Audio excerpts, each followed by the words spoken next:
The month before I went over, I made $100,000 that month. New York City, Madison Square Garden, La Cosa Nostra. Anywhere else is the Mickey Mouse Mafia. That's we get pinched, we fight that case. Then guys were on parole, we were in the same parole office, now we can't see each other for a while. It was like 27,000 pills a week at this point for like a year. So yeah, I left it at 30,000. So you're making 50 cents a pill, you get 15,000 a week. Hi guys, my name is Armand Violi. I'm here with Trystan Lago of Trystan Lago Vlogs. So today we have a special guest, Anthony Russo, aka Hootie. That's H-O-O-T-I-E. You still go by that? Nah. Nah, not so much anymore. Yeah, old school guys still see me, they'll say Hootie. Okay. Anyways, he is a former mob associate of the Gambino crime family in New York, where he allegedly participated in various crimes such as robbery, extortion, racketeering, assault, narcotics, bookmaking, and a variety of others. He recently rose to popularity online after leaving the life and being featured on various shows such as Vlad TV, The Johnny and Gene Show, Beck Lovers Show, and also his own YouTube channel, Hootie Social Club. And now he is here sitting with us on the Violi Show in Midtown Manhattan. Thanks for coming. Appreciate it, guys. Thank you. Is that a good intro or what? It's actually, that was a great intro. I did a little prep, you know. So that's why we got a little... Did my research, oh yeah. A little sambuca to new friends. Thank you. Good ventures. Salute, guys. Salute. Are we supposed to eat the things with it? No, you don't eat Okay, it. we don't eat it. At the end, you suck on them. Okay. So we would usually say Jindan. Jindan means, you know, good health for 100 years, long life, you know. So, but when you get various peoples at the table that don't, you know, come from that, everybody says salute, right? Okay, so That's today, the first time. having him as a guest, I'm going to let you kind of give us a little bit backstory. I know you're from Ozone Park, Queens. Yeah. Were you on the south side, or I remember you said you were by City Line, that area? City Line. I grew up in the City Line area. City Line area is considered the line that draws Queens and Brooklyn on that side of Brooklyn. Yeah.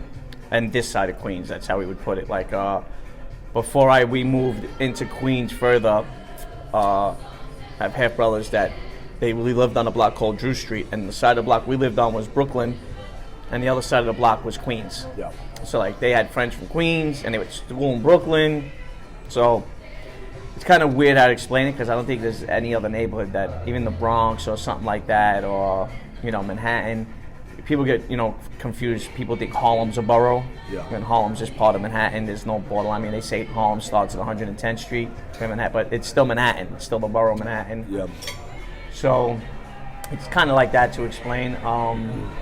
I gotta say now, listening to other stories, you know, I knew about 86th Street in Bensonhurst. I knew about Bath Avenue, President Street, Little Italy up in the Bronx. But hearing other people's stories now, because people really don't talk about the life the way they're talking about it now today. Yeah. You know, after my friend Gene came out with that show, Bob Podcast, it's through the roof now. I mean, there was nobody out to actually want to think about it. And now it's huge, so now you get to hear everybody's stories. And then I come to think about it, in 101st Avenue, where everybody knows it's where John Gotti had his first club, the Burnaby Hunt and Fish Club. We called the Red Doors because Red Doors were painted red. Well, there was other clubs on every other block in that neighborhood. And to me, you know, it's a good way to explain is to say that, you know, it was the farm system for Cosa Nostra. You know, that's why I hear people today and they say, I'm saying this for the kids, we're doing this for the kids. What kids? There's no more clubs, there's no more cafes. Where are the kids going that they're going to get into Cosa Nostra? Yeah. It always says that in the title. What kids are going into Cosa Nostra today? Yeah. You know what I mean? At 5 years old, I'm running football slips up the block from one club to another. Just, you don't know what you're doing, you know what I mean? Yeah. That's not today. You know, you don't carry the local wise guys, you know, mother's groceries all the way home because she lived in the neighborhood, you know what I mean? Like that, those days are over. So I don't even know where they live anymore. What decade were you when you were born? You were growing up? Was that the early 80s? I mean the 80s I remember very clearly, the early 80s on, but to the late 80s, 90s, and 2000s was where I was running wild through the streets. I was more of a guy that got along with other guys in the neighborhoods, parts of the neighborhood guys didn't get along with, other boroughs, because I like to do business. I was good with numbers, I was good in school, you know, work-wise, fighting all the time, yeah. You know, when I was a bad kid when I was young. That was before people would people were getting, you know, you'd get stabbed or shot for being disrespected, but if you were fighting one-on-one, you know, that's all it was. You shook hands afterwards and walked away. Win or lose, no one remembered. They remembered if you ran. Now, you started off, I know on Vlad TV's interview, you started off, you're saying you're moving weed and mescaline. Well, I really was, it was kind of like a mixture. Yeah. They had these Jamaicans had this weed spot on Fulton and Nichols, it was called, and actually Fulton and Warwick and Fulton in East New York, and they would sell the white guys that look like me. Now, light hair, light eyes, fair complexion. They, but they see that you're young, you dress the part. You don't look like you're dressing. You can tell when someone's dressing the part, or they really dress like that. If I'm wearing Jordans or I'm wearing Puma suedes, you can tell if it's cops will send you in there or not. You know what I mean? They know. And they were selling me these nickel bags. They were the size of it was the worst weed ever. But the size of your clan, like this. We used to call them pillows. That's what we called them, pillows. For $5. And I would take them back into my neighborhood because the kids weren't going to do that.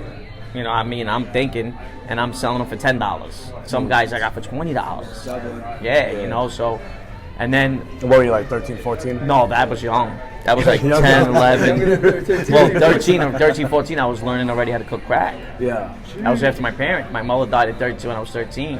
And, that's when, I got introduced to crack. It was right at the end of the crack era. I mean, I watched it my whole life. I watched family members get addicted to it, friends get addicted to it, I always hear that story, wow, you got to see this girl, my neighbor, she was beautiful, and then you see, like, no way, I can't believe it. Yeah, I see those stories, you know what I mean? Yeah. Did you ever dabble or no?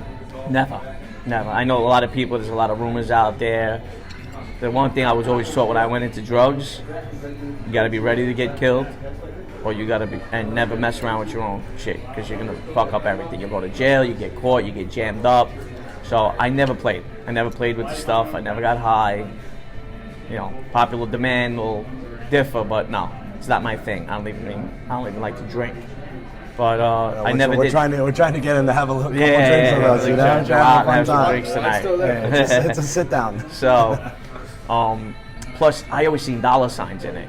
You know what I mean? Like when I got involved in pills, and then when I came home on my bid, I did a 2-year stint for that. But I seen what it was doing to the communities. It was just like getting to where it was ripping it apart, so I wanted nothing to do with it. But I seen the profit in it. If I was getting, it was the exact number was like 27,000 pills a week at this point for like a year. So I left it at 30,000. So you're making 50 cents a pill, you're making 15,000 a week. Today, guys. And that's when you were in the pills later on. That was when you were already with your crew. Yeah, I was already with the Gambino family, and I was moving and shaking for them. Helping them out, collections and things like that, because a few guys went away in my crew and money disappeared, and that's how I got caught up with the pill connection. But it was good because nobody knew about it. Like I said, guys are making $5, $6 profit on one pill, and I was making 50 cents back then. Nobody knew what it was yet. People say they did. Well, if they did, they'd all be rich back then. There's a lot of guys that got rich now, and if they're still doing it, there's a special place in hell for guys like that, because you're really killing people. And I know what I did. And if I wasn't doing it, somebody else would have been doing it. And then I went on a large scale with, selling cocaine and marijuana. So I went right out of that, from hand-to-hand stuff, right to the big stuff. Now, how does it start when, so in that day, like, were the neighborhoods still really divided up by kind of the ethnic group that was there, or was that fizzling out? Because I know, like, in my dad's time, when it was like 40s, 50s, 60s, that was like, everyone knew in Bensonhurst, the Italians, and you had the Hasidic Jews, and then and like you don't cross over in each other's neighborhoods, but now everyone's mixed. Neighborhoods you don't cross over. But if there was a Spanish family that grew up there, then he came from my neighborhood. Yeah. You know what I mean? If there was an Asian family that grew up there and had a kid that grew up with us, then an Asian kid grew up there. Yeah. But if you didn't grow up and you came from you weren't supposed to cross the border after dusk, because then the blacks and Spanish are going to give you an ass whipping. Yeah, that's what my dad was saying. They don't fuck up. And the thing was, we would cross the Brooklyn border to go into City Line into East New York to shop. They had all the good clothes, right? They had all the sneaker stores. Starter hats were big when I was a kid. Starter jackets, the Chicago Bulls starter jacket was a big thing. Then the 8-ball coats that they were killing people over. A Sherlin, a sheepskin. Like you go into Brooklyn for that, or South Jamaica. They weren't selling that in Ozone Park. Yeah. So we would go in because we wanted to shop. If they came into our neighborhoods because they wanted to rob and steal. Yeah. You know what I mean? That's just the bottom line. But we coming into Ozone Park, we ain't got nothing. Yeah. But they're coming in to rob a car, rob an old lady, whatever. You know what I mean? So there was rules, and we used to fight a lot. We fought. I can remember from 5 years old on fighting in the streets, against blacks and Spanish and other ethnic backgrounds, because they weren't from the neighborhood, and that's just the way it was. And my mother was big on that. I write about that in my book. Like my mother was pretty much of a sociopath, and she used to drag me outside in the middle of the street from 5 years old till she passed away to fight guys. And it was an on-site type of thing? On-site type of thing. So she's a real old school Sicilian Oh, woman. yeah. I mean, I always thought my mother was 70. Yeah. She's the nightgown, the tea, Sunday. She always had a spoon in her hand for wooden Sunday spoon. sauce. Yeah. But the thing, my father carved this thing out of like a 2x4. Yeah. Because the pot was so big, So yeah. So I mean, I got a lot of my life lessons learned by my mother. We grew up poor. Yeah. You hear the stories, but it's true. You get to eat meat once a week, and you wearing the same pair of sneakers for 2 years. Immigrant Italian families, you guys had to get over my it. father got treated. My father was a master mechanic. I mean, he could have been making, in this day and age, with his skills, he would have been made a fortune. Yeah. But back then, they treated him. They used to call him a Mexican dishwasher. He got shitted on, and that was one of the reasons that they never taught any of us. His whole side of the family came here after World War II. Yeah. So all his brothers and sisters, none of them speak Italian. They taught none of us how to speak their home, our native tongue. Yeah. None of us. And That's I think it's like the only one thing he could have gave me in life could have been that, and he didn't. And that was because they didn't want to be looked at as like The immigrants, and go back to your country. I mean, they seen that, and my mother seen it more because her family was here before World War II. Yeah. But they were majority English speaking. My mother was like one of the only ones in our family used to speak Sicilian dialect, which people don't even really understand when I try to explain it to people when they say the word mafia. And I try to explain to people, you can't say mafia because it's a Sicilian dialect word. It's not, Northern Italy doesn't say it. Nobody understands what it means. Like, if you hear a person speaking Sicilian and that person comes from Naples, they don't understand what they're saying. Yeah. And that's just because there's different dialects all over. I mean, now I'm sure there's bridges built from Italy into Sicily, into Palermo, which is the capital, but they were always separated by water. Yeah. Sicily was its own country. And you Sicilians like this to keep your pride. The Calabrese and the Sicilians, we got a little rivalry going on. Oh, listen, that's been going on. What do you think? But we dislike the Napolitans even more. Yeah, I know, the fucking Northerners. Oh, yeah. Those guys had the money. Yeah. The Sicilians were the farmers and the peasants. All right, so one thing I don't understand is because I know like in let's say my dad's day, and that's where all the mafia movies are made around, how you end up coming up in that life of crime, because it depends who you get linked up with, like hanging around the neighborhood, the guys in the neighborhood. But I know in like the 80s and 90s, it wasn't that prominent anymore. Or was it? No, Like it how definitely. Actually, it was probably more. Really? Yeah. Like how you're saying the social clubs where the kids come around and start doing tasks. I think the kids got wilder, the kids got crazy, the kids always wanted something to prove. Now, we're all poor. Everybody sees the American dream. Technology's moving. Things are getting moving along. The world's evolving. We want more. Sneakers, clothes. Yeah, you can take that. All right, so me and Trystan, we have this New York tradition. We're doing it even now in the middle of an interview? We got the New York tradition that every time we get a bottle of wine, we got to chug the first one. Really? Yeah. We got to have fun. So you can get the second one done already? Yeah. Okay. All right, let's get this started. This ain't a formal interview. It's a casual Well, you gotta do something because that's only these guys didn't get halfway through yet. Ching ching. Oh. Hey, salute. Salud. Wait, what is the proper name to say? Jindan. Jindan, yeah. I got a buddy up in Michigan. He lives in like one of the Italian areas up there and stuff. Yeah. Yeah, I heard. I mean, it's in Detroit, right? He's on the He's in the suburbs of Detroit. It's called because I heard it's just a small population. Because they ever heard of like a big, what's it called, like a Italian feast or Italian festival in Detroit? And is that the area? Yeah, and it's very at least for his area, it's very like real, like cliquish? Generational Italian. Oh yeah. Like they really stick together still. Well, not like I see. Like here, it seems kind of scattered. Well, now because it's a lot. It's not here anymore. That's why I love going up to Boston. Have you been to Little Italy in Boston? Not yet. Absolutely beautiful. The streets are still cobblestone. Yeah. The neighbors are still Italian. It's wonderful to see a guy speak Sicilian with a Boston accent. Really? That's it's a weird. It's like I couldn't even. I was like, get what? The car. Yeah, but in Sicilian. Yeah. Like funny. It's crazy. The bakeries stay open 24 hours. Yeah. You can like knock on the side door. They bring out fresh cannolis, steaming bread. Yeah.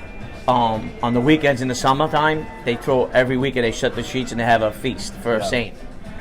They have their own Chinatown and everything, because their Little Italy in Chinatown, if I'm not mistaken, is probably just as old as ours. Yeah. And it's still the same. It still stayed intact. And I actually priced an apartment down there, real estate when I was down there, and the first time I go back, I love it.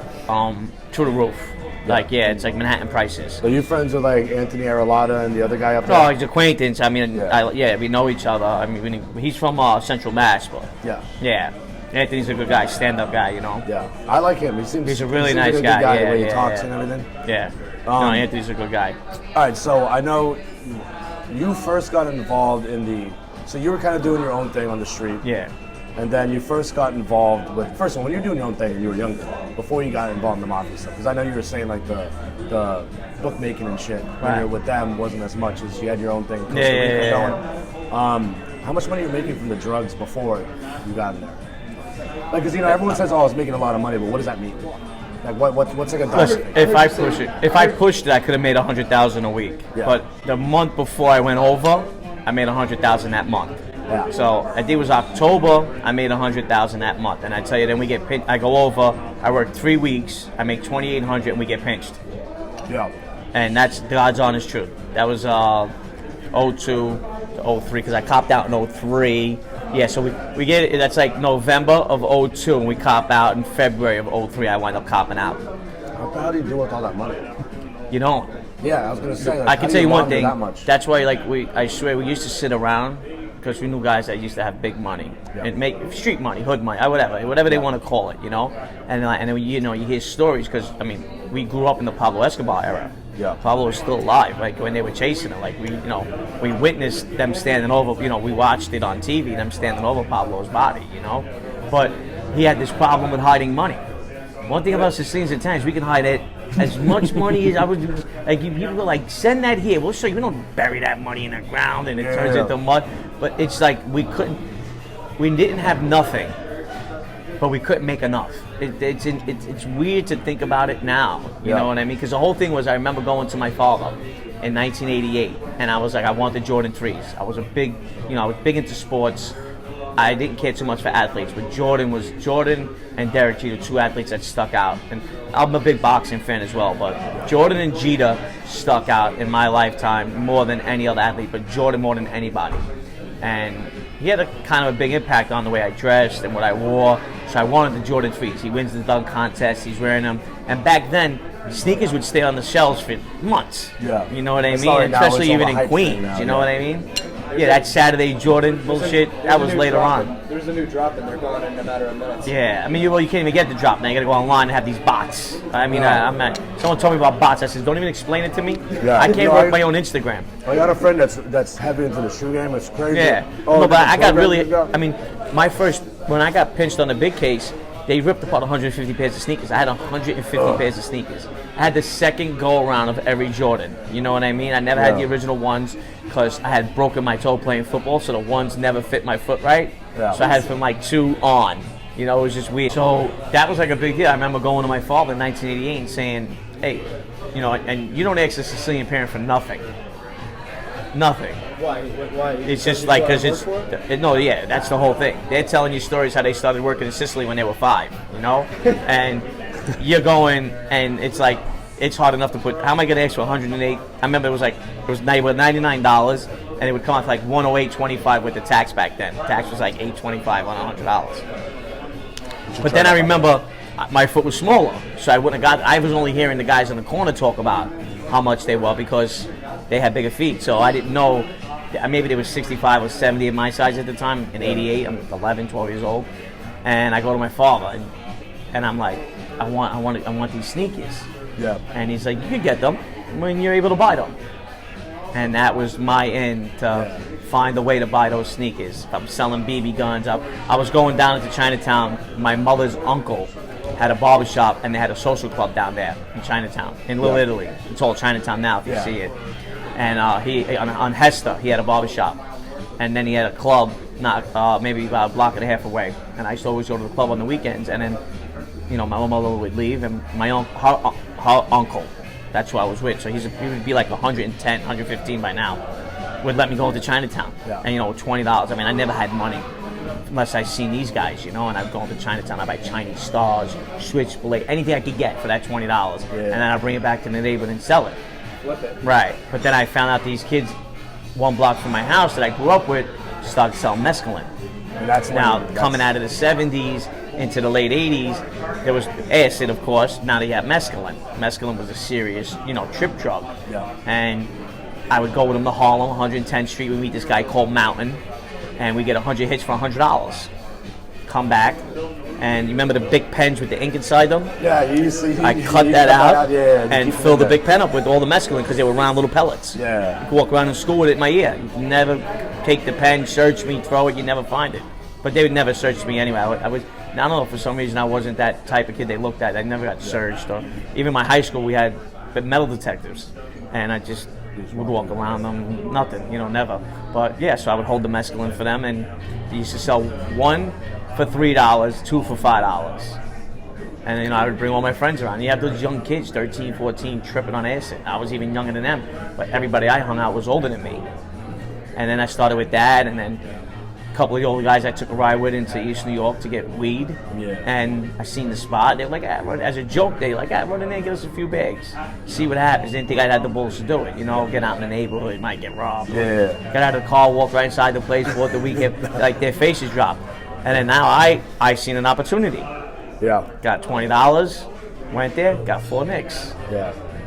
Guy already sold to me, knew my face, went on my own. Bicycle, gypsy cab for $3 at the time, whatever. You know? And that's how it started.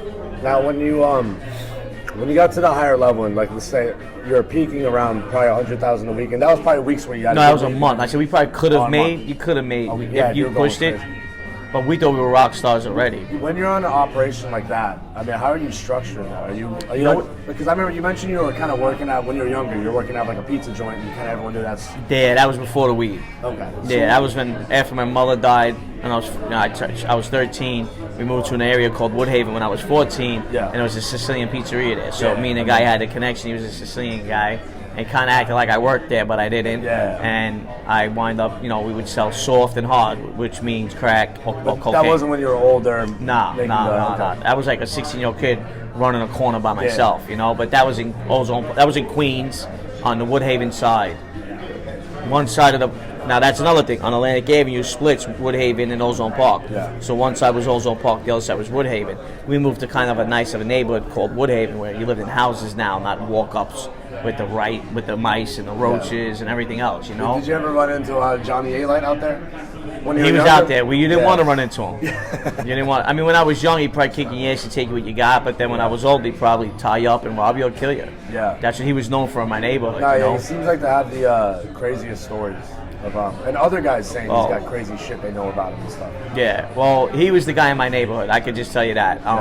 We weren't friends in the street, so I'm not. I would never boost or for him or anything, but he was the real deal. Yeah. I know of the 2 guys that he killed. You know what I mean? And he has.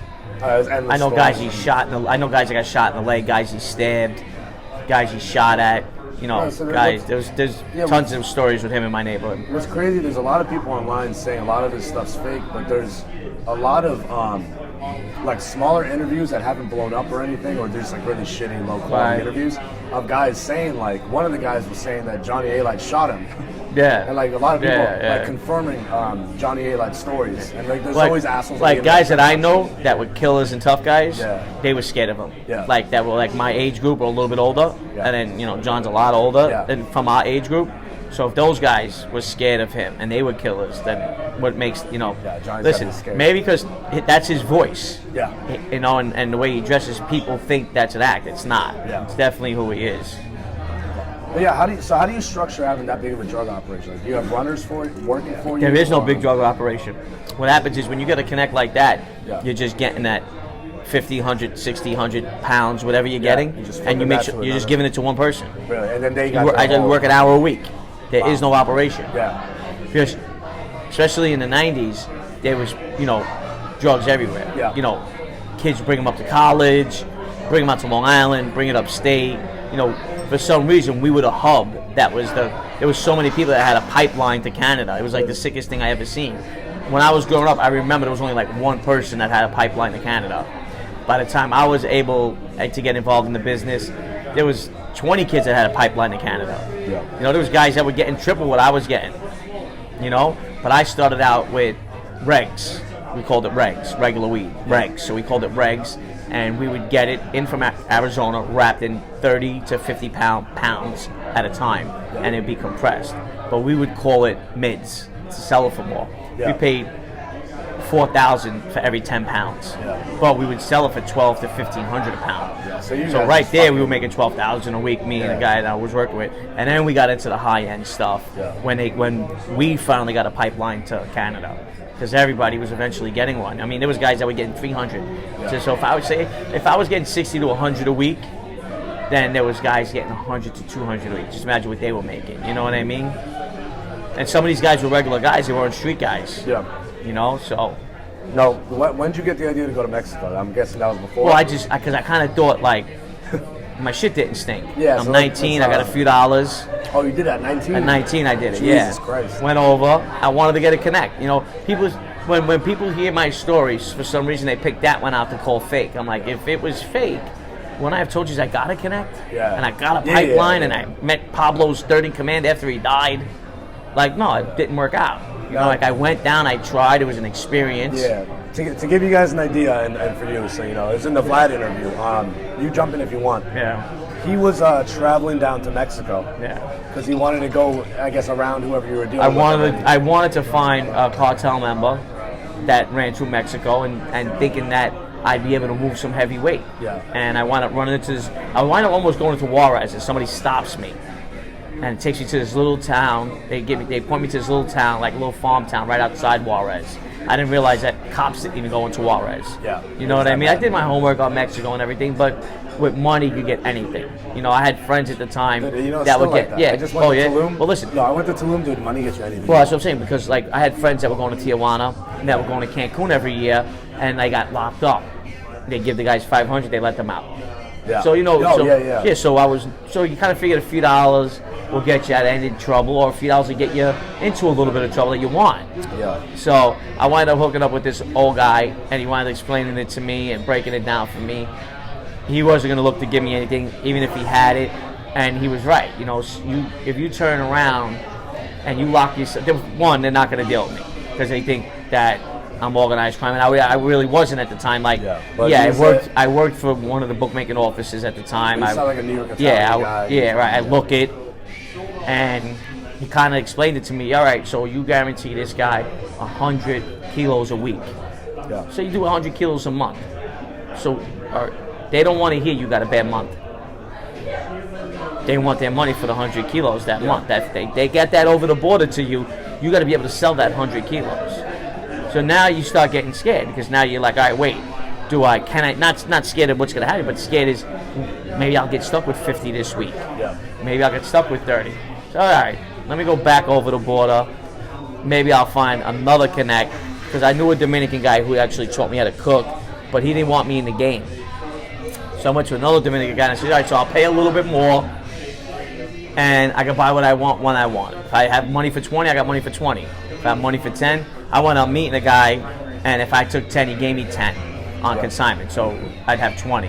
And I moved and shake like that for a little while. But that's a scary game. It's a scary game, because it's amazing. You can make the same amount of money selling pot, and they're not killing you over it. But cocaine, for some reason, somebody will walk in your house and kill you over a kilo. Yeah. It's just, it's a different ball game. And if I can break it down and explain the lanes. The sick part about it is I can show you how to make the same amount of money with a high-end weed that you can with a kilo of cocaine. Yeah. And there's much more people. There's a lot of people dying over weed. Don't get me wrong, but not the way that someone would. If you do a kilo deal with somebody, for some reason you always hear that going wrong. Guy getting clipped, guy getting 20 years, but you always hear a guy get caught with 100 pounds. You never heard about the guy getting clipped or getting 100 years. Yeah. And you can make the same amount of money. So I kind of got off of that and moved more into the high-end pot business. Now, all right. So after the drug, you were still in the drugs, but how did you get hooked up with like Ronnie One Arm and his son? All right. So like, what was the progression in that? That's where I always wanted to be. Okay. If I wanted to be in Cosa Nostra, Ronnie One Arm was the guy I wanted to be with. He was the powerful Gambino captain. The Gambino family was the all-star. They were the all-star team. Yeah. That's it. Bottom line. You got to remember, John takes over in '85. I'm 9. That was a big deal in my neighborhood. After the first week, you don't know what's going to happen. If the neighbor, I mean, because, everybody's, your mother's keeping you in the house. The boss of the Gambino family just got killed. So everyone's worried. The rumors are that the guy with the club right down the block did it. Yeah. You know what I mean? So it's a big deal in my neighborhood. You don't realize it because you're not from there. But we're living on 100. I lived on 101st Avenue, so it's a really big deal for us, Yeah. And Ronnie, one arm at the time, is not even a made guy. But in my neighborhood, we think he's a boss. Carried himself like a boss, extorted his local stores like a boss. He was known to be a drug dealer, not to come to find out later on. He knew nothing about drugs. He just shook down drug dealers. You know what I mean? And we always had this competition with Howard Beach, where it got bad. Guys got stabbed, guys got baseball batted.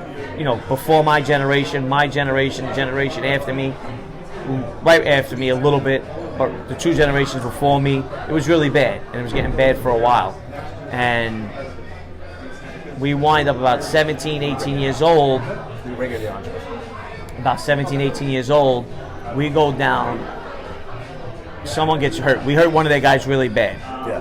Baseball batted him up. We hurt him really bad. So the kids from 88 Park. Casual. Me and the guy from 88 Park who's older than I am. Yeah. We go down. We have a meeting with John Gotti Sr.'s youngest son, Peter. Yeah. I just did a video about him. Real tough kid. He had all the kids in that side of Ozone Park and Howard Beach against us.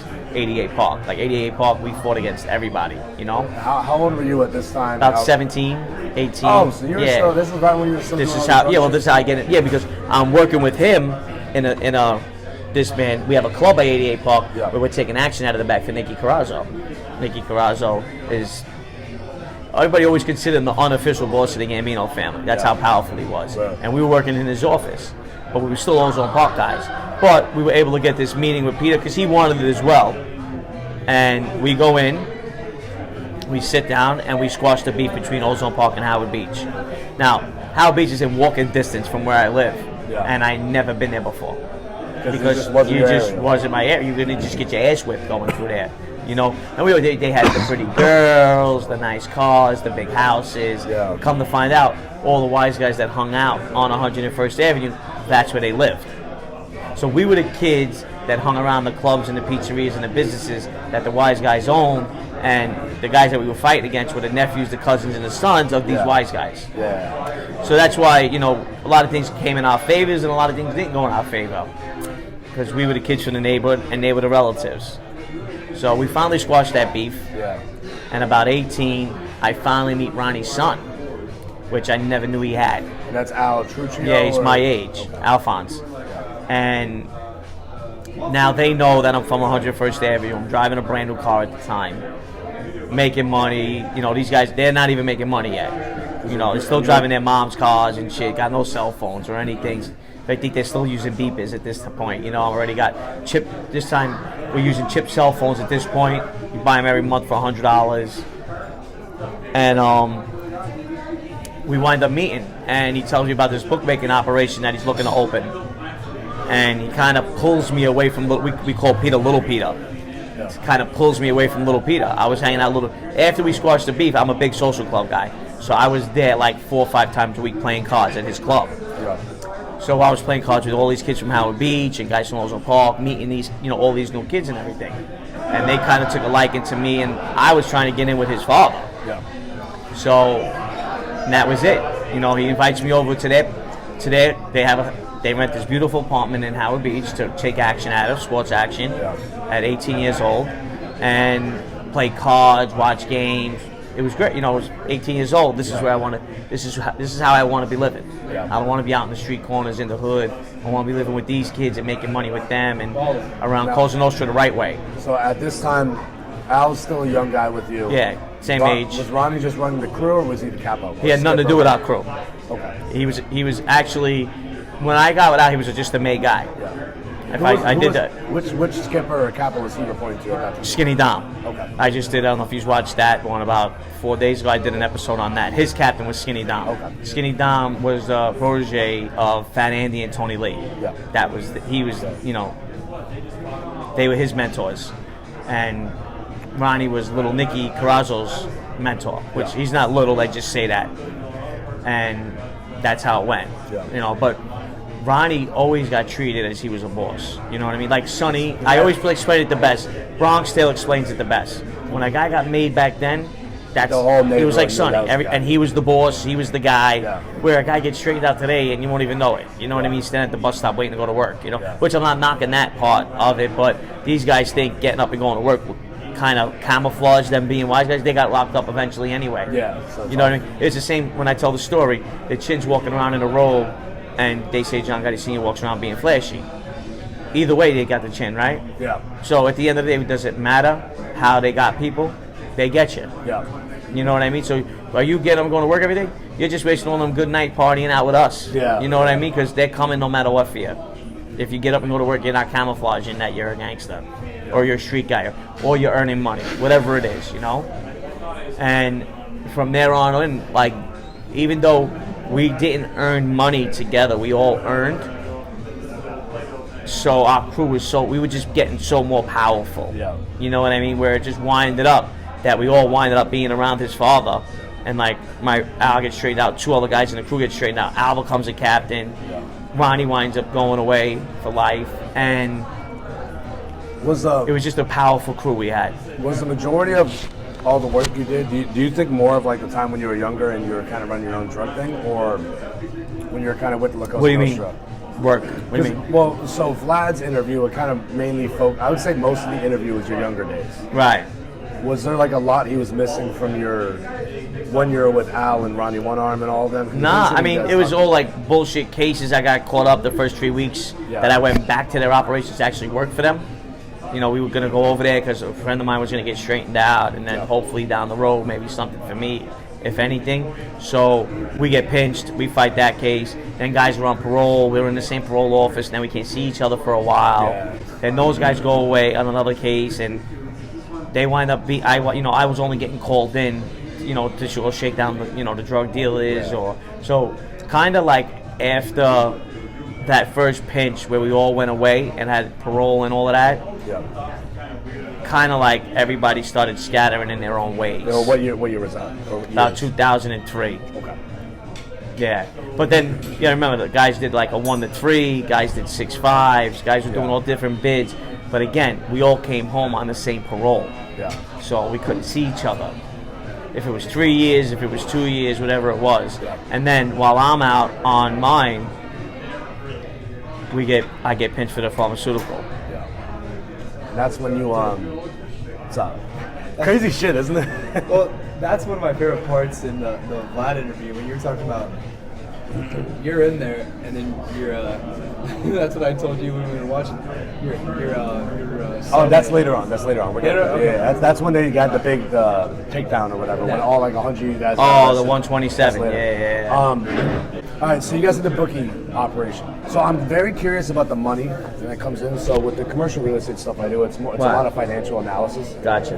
And every single mob interview with guys like you and everyone like Vlad TV does, Michael Franzese stuff, every single time they say, oh, we're making good money, we're making big money, we were doing this, we're doing that, they don't actually break it down and explain it. Right. So when you brought the bookmaking operation under Ronnie, you were saying like the whole thing was, or maybe it was under Al, I don't know. Yeah, Al. Well, the whole thing was everything was always Al. Yeah, you could say it was like 30 It was million. always Al. Okay. All right, so now 30 million that's what it was. It was 30 million. But that he operation took on was like 30 10%, million. right? So now what happens is if they're investigating you, most of the time it's a year because they want to average what you make. So now they're gonna add up every bet you took, win or lose. Yeah. And that's what your operation is. Yeah. So a $30 million operation, Al's going to take home $3 million. You're going to take home 10% of that. But it might even be less because certain sheets get paid more, certain sheets get paid less. The best thing in the world was them to open up Costa Rica. Yeah. You know, because apartment, as you're paying rent for the apartment, paying 3 guys to work the phones, the operation, the supplies, the electric, everything. You know, but now it also, when we first go over to Costa Rica, it's $25 a head. Yeah. So if you got a big operation, so I got 10 guys, which I wind up knowing the guy that started that. Yeah. He passed away now, God rest his soul. He was a nice guy, just went down to Costa Rica, retired, opened up, just started opening up offices to take, 1-800 numbers. Yeah. So guys didn't need quarters anymore. and go on the computer. You can bet horses. Yeah, you can bet slot machines. You can do anything in Costa Rica, and that's why we got pinched, because everybody was over in Costa Rica. We were like one of the last. He didn't want to go. He liked having the apartments and the phones and taking the action at 7:05, coming back for the the West Coast games and things like that. So we should have been over, but I mean, you're gonna get pinched anyway. But not for book. No one gets pinched for bookmaking anymore, unless they have somebody that's meeting the bookmaker and he's talking about his overseas accounts. Yeah, I got 3 friends that run bookmaking things online. And it's all online. They got one guy that handles it. And they just ruined everything for them. I know. But yeah, it's told on them because it's so easy to make a website now and just track numbers. Is. You know what? Here's what I don't understand. Today's modern thing. I was gonna get to this towards the end of the interview, but fuck it, since we're on it. How does the modern day guy collect?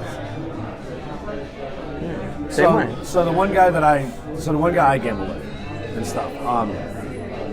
If I just said fuck you, I'm not gonna pay you, and he lives in fucking Ohio, let's make that up. Oh well, you don't take a guy's bet that lives in Ohio. You only let him. What happens is it's always up to the sheet guy anyway. Yeah. So if I'm not, I did it myself. I had 50 guys. I put them overseas. I collected from all of them. Yeah. That was me. That was all my money. You'd only let local. No, I would only let guys I know. Yeah, gamble. Yeah, all guys that you know that are gamblers. I don't want guys that I know that are going to beat me. You know what I mean? And then leave and never gamble. Most of the time, you get legitimate guys that work in offices.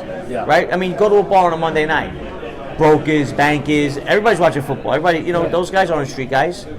But they like to gamble like everybody else. Yeah. You know what I mean? I was working when I first came home, and I go to work for FedEx. All the managers there, they bet with one guy. Yeah. They were all legitimate guys. You know what I mean? And but they were like season bettors. They would only bet football. I mean, baseball season. Some shops used to close up baseball season and not take action because there's no money in baseball, or you're going to lose in baseball. You could lose in baseball. You could take a big hit. So they were football bettors, but that's the way it worked. So that guy had his sheet with he had 5 managers at my job betting with him, which is good, and whatever else he had outside of that. And that's how it works. There's always a will and a way to gambling. Like when they said when Atlantic City opened, was going to take away from sports gambling. No, nobody's getting in their car and driving Atlantic City to put down cash.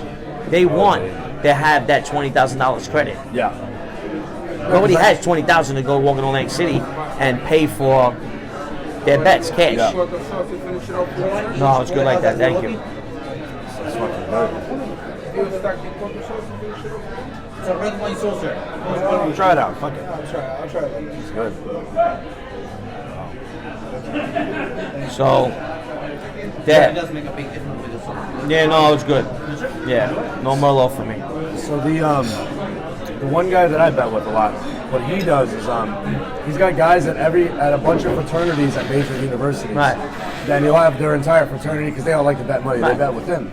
So he makes a lot of money betting with he has probably like 7 different schools, maybe 50 to 60 guys that bet on every major sporting event with him. Anywhere from fucking $50 to some crazy like college kids. Well, that's how we got off. Colleges. Yeah. Upstate, we would bring up all the weed. Yeah. There was kids in the colleges that would take 5, 10 pounds and take it back to their towns on Easter every weekend. Yeah. Breaks, Easter break, Christmas break, and then they started gambling. Yeah. And they started borrowing money. Yeah. Then they graduate college. So for 4 years we got them. Yeah. But I always wondered, fraternities, everything. I always wondered. So the guy that I gambled Oh, with, it was genius. The one guy that I was with, that we started this with, it was a great move. We'd go up once every weekend, and we'd go up with all. You could sell 100 pounds of vodka. Yeah. Get guys are waiting. They want you to get there Friday so they can take. Guy wants 10, guys want 5, and then also they're all going home to bet for sports. So that guy, the kid that we're not in college. We got one friend that we knew that went. that's what. Yeah. You know what I mean? And he did it. So he was the middleman, and he was a sheet guy. So he'd get the half sheet. He had like the best sheet around. Yeah. And then he goes into corporate America and works in pharmaceuticals. now So he he got gets all of money, them to bet with him. Look, but I always wonder the guy that has like that I gamble with. There's tons of them. I always wonder the guy that I gamble with. So I pay him, and we always pay out and everything. Right. We're good because we're tight as friends. But I always wonder like if I was just like fuck you, I'm not gonna pay. Like that doesn't seem like a good. What you were saying, you're a local guy, so you know you can go collect. Yeah, if you listen. really need. If a guy owes you 15 grand, There's guys. Yeah, there's guys. I mean, a few times I stepped in for them on their operation and cracked a few guys, but these guys are degenerate gamblers. It's not going to go anywhere. Yeah. You know what I mean? And, listen, I myself have been upside down with the bookmaker many a times. Like I told you, we can make 100,000 this week. I could be borrowing 10 grand from the Shylock next week. Yeah. It's just the way it is in the streets. That's what I mean. Like, Yeah. I guess I didn't get the immigrant part where I always tell people how fake Scarface is, because that guy would have saved all his money.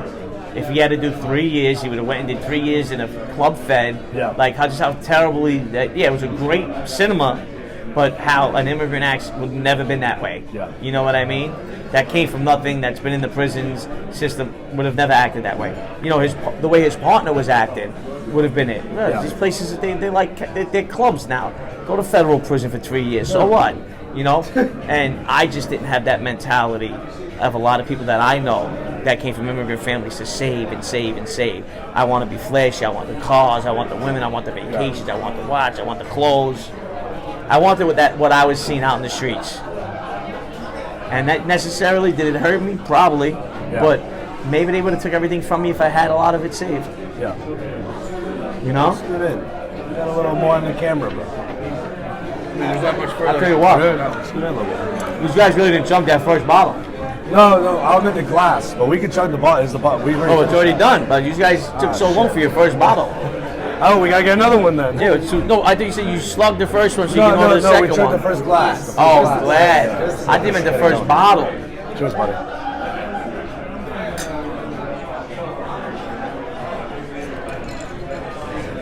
Fuck You it. like chip? We gotta hit the. Ah, fuck it. Tap it. You guys are like college frat buddies. That's like taking shots. Not when you drink wine. Oh yeah, no. We stay classy, you know. Oh, you'd be amazed. We go out with the girls. We get the girls to do it too. Sometimes they can't finish. Really? Yeah. So, when did shit go south? Tell me about the mob roundup. I know there was the guy in town that everyone knew was a snitch, but no one really took care of him because they didn't think it was a big deal. It wasn't involved with anyone.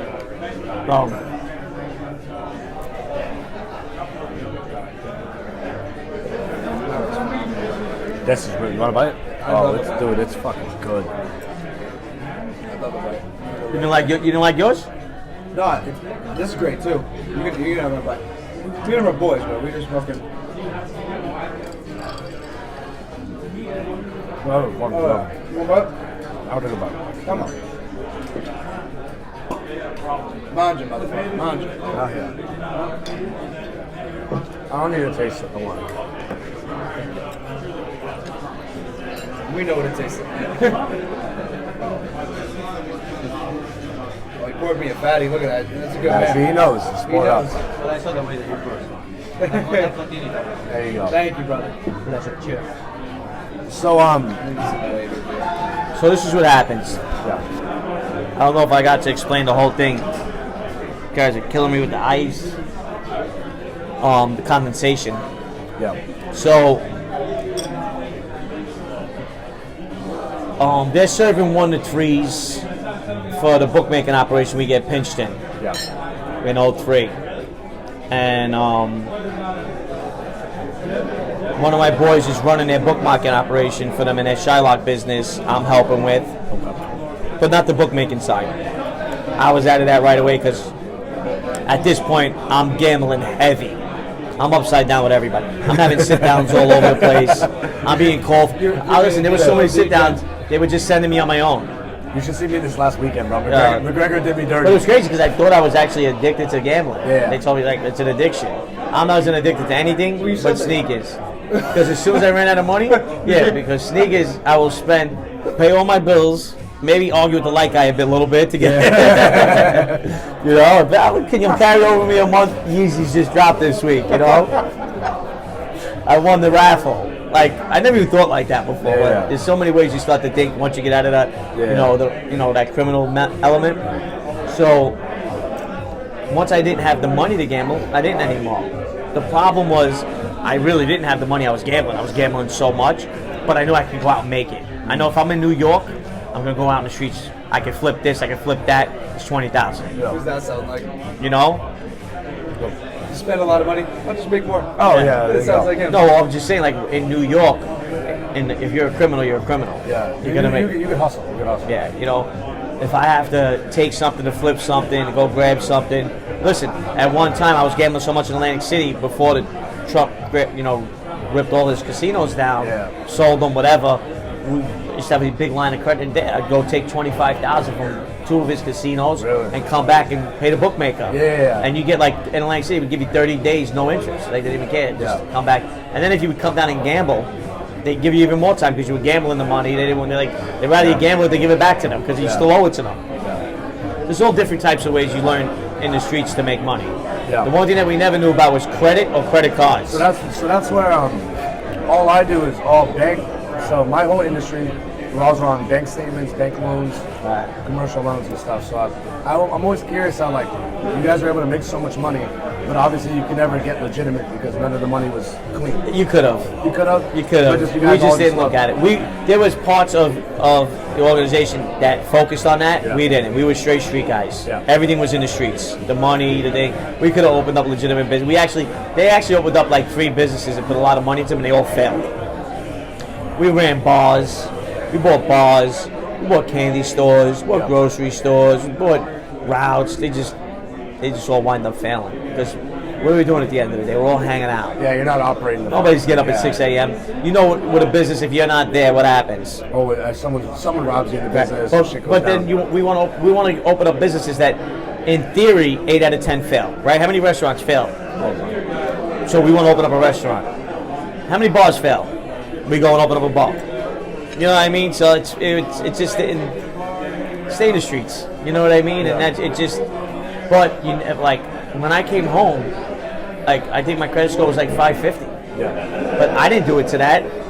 My credit got stolen. It got ruined. I guess for like the 20 years I didn't pay attention to it. It got all jammed up. I'm seeing shit on it. I was like, no, I never did that. Yeah, you got a car loan for $40,000. People think it's a joke. Someone makes a joke about my blue heaven that when I think his name is Todd Wilkinson, Steve Martin, they asked him for his social security number, and he doesn't know. He's like 7, 9, and the guy's like, okay, 8. He's like, okay, 2 more.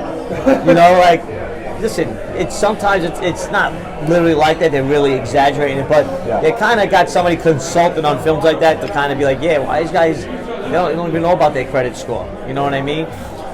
Today's modern day, wise guys call 911. You know what I mean? They check their credit scores. They care about being left houses. But it wasn't like that in the era that I came from, And it's sickening seeing it today, It really is.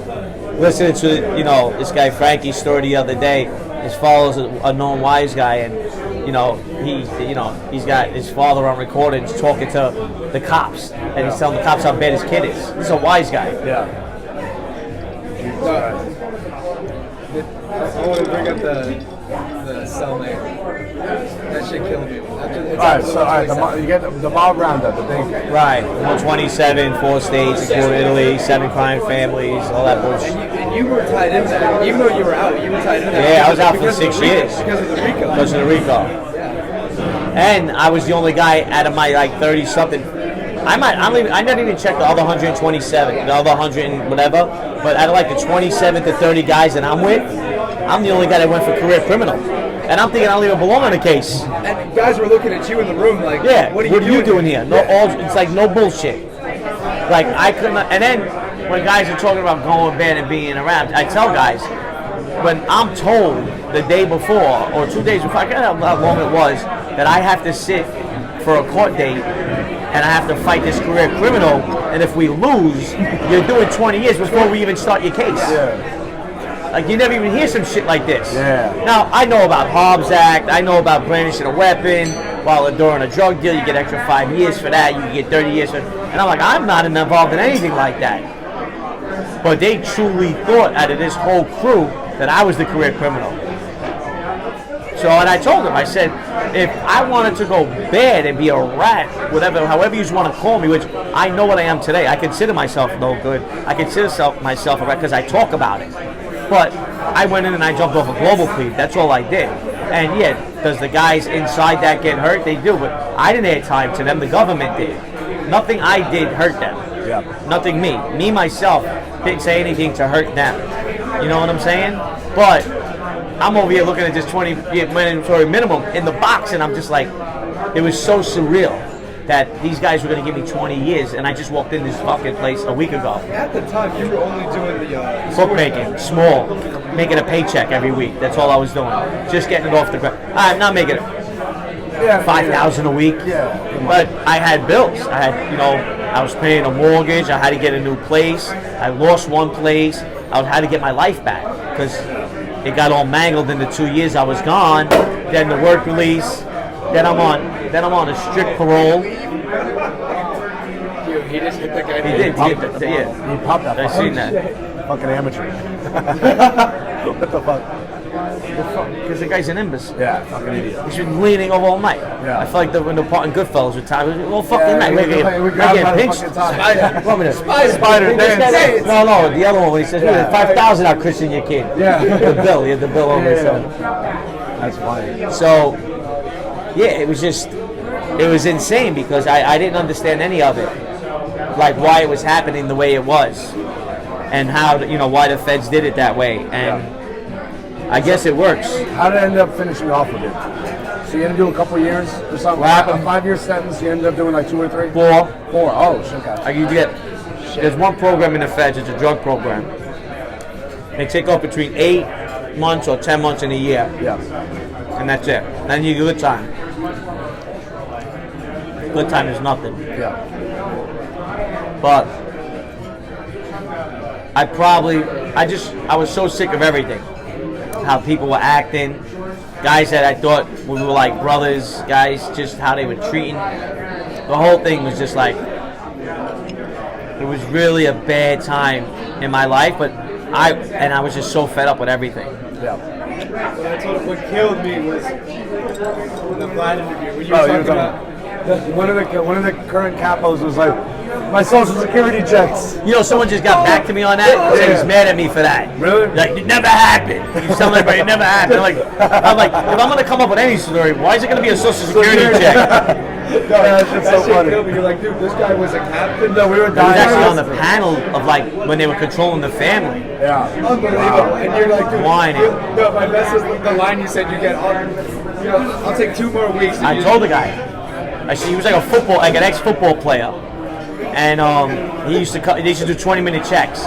Yeah. That's why the whole Epstein thing is a little weird. We were in the same box that Epstein was in, and like if I was the guys that I always ended up with a guy that was older or bigger, so I slept on the top bunk, and I used to like to face the wall. If you know you're bunky, you can do that. So I was if you're facing the wall and they do their 20-minute checks, if the you know CO you're bunky. Yeah, because you get fucking shanked in the ear if you don't. Yeah. Fucking ass. So the hack would come by with a flashlight in the little square window in the shoe and blast it on your face. I don't know, they must have some hydroponic lights, some shit they always show in the commercials but never work. They got the ones that work. And he'll leave it right on your face until he sees you move to make sure you're alive. Yeah. So it's like if you don't roll over, you'll be woken up every 20 minutes. Yeah. You just gotta they just do a 20-minute walk to make sure that you guys didn't hang up. And some of them got, the one I was in had a camera, but they said it didn't work. I don't know. It's a real shithole, that place. Yeah. Oh, fuck. Yeah. Oh, dude, that quote by you fucking killed me. They actually got mad at me for that. They said words to me. Yeah. It did never happen. It was Hootie. He was whining. Thank you. I was like, okay. Yeah. I just got done beating a mandatory 20. I'm the fucking happiest guy in the world. Yeah. Like, are you nuts? Like, All right, so a couple of random questions just on how the current state is today, because I know you're not like in the streets, but you're still just around the neighborhoods and stuff. Obviously, the mob's not as strong as it used to be, or are they? do I believe if they want to clip you, will you get clipped? Yeah. Right now, from my understanding, there's a no-kill order. You can't, for certain things that guys would usually get clipped over, they aren't. And they're restructured. Every family's being restructured. So I'm not really out there like that. I am in the neighborhoods once in a while.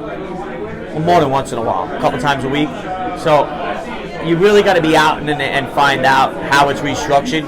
Because like these guys still tell stories. Yeah. And it's like, no, that's the way it was in 1920. It's been restructured 7 times since then. And these are made guys that come on these shows talking it. And I'm like, guy's a moron. Yeah, Like, Michael Franzese is like still in the all these 70s. guys that are made. McAfee, right? Yeah. All these guys, they come on, and then it's crazy because right now I'm like the most hated guy on YouTube, and I have no beef with anybody. Yeah. It's like they wanna mention my name, they wanna beef with me. I was hoping you start talking shit about some guys. Yeah. So you know. Listen,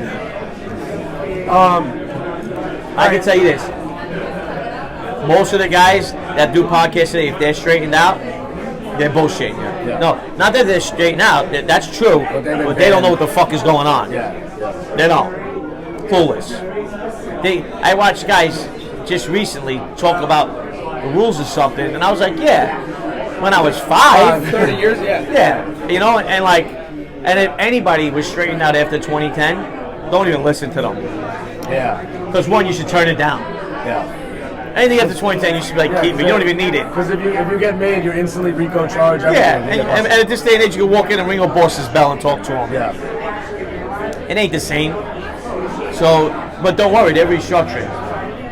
Right now, the Colombos are getting strong again, even though they're like a street gang. But they got 2 top guys home. know The the Bananos are all coming home. There's got one guy home right now. Isn't the Genovese still active right now? Yeah, but I mean, the Genovese has always been.